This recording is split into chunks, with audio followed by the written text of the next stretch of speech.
అపోస్తలులను చూడండి, నడి వీధిలో వాళ్ళని దిగంబరులుగా చేశారు. ఇంతకన్నా అవమానం ఏంటండి? బూటుకాలతో తన్నా పడవచ్చండి, ముఖం మీద కొట్టినా పడవచ్చండి. నడి వీధిలో ఏ వ్యక్తికైనా, పురుషుడికైనా స్త్రీకైనా దిగంబరంగా మార్చడం కన్నా అవమానం ఏముంటుందండి అసలు?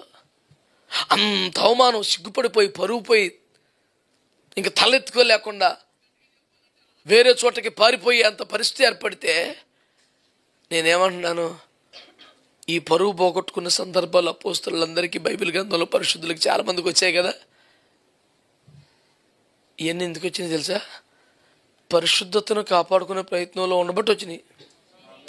పోతే పోయిందిలే అనుకుంటు రాదు అసలు.